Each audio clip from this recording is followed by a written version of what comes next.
Open your book to page 238. Today's lesson is to multiply exponential numbers. So these are kind of review. So if you look at the product rule right in the middle of page 238, it says if you have x to the a times x to the b, this will equal to x a plus b. So this is the product rule. When you multiply, you add the exponent. So for example, let's go to example 1. A, you have x to the 5 times x to the 2. So this will equal to x to the 7. Okay, again, it's very simple.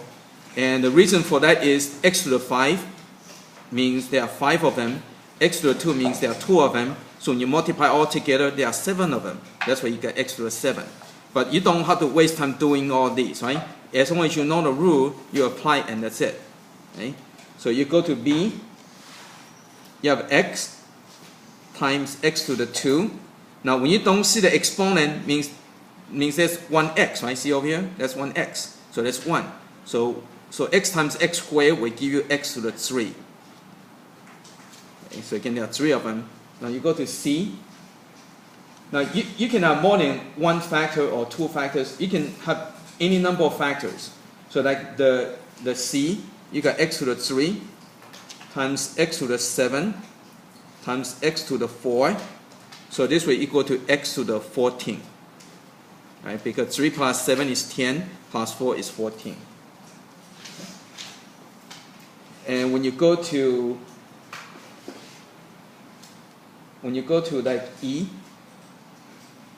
that's your definition, right? You got a to the x times a to the y. So this is going to be equal to a to the x plus y, right? Again, when you multiply, you add the exponent. So in this case, it will be just x plus y. Now when you get to G, you have x squared plus x to the 3. So this is the addition. This is not a multiplication. So don't make into x to the 5. Okay, it's not. And you cannot add because these are unlike terms. You cannot add these. Okay, this is x squared, this is x cubed. So they are different. So there's nothing you can do to these. So that's it. Just leave it. Now when you go to H, you got x to the 5 plus x to the 5. So this is the addition. So they are like terms because they're identical. So this becomes 2x to the 5. Again, there are 2 of these, right? Okay, now when you go to I, you have 10 to the 3 times 10 to the 4. So you can apply that. So it becomes 10 to the 7. So they're the same thing. Okay, 10 to the 7. Use the same rule.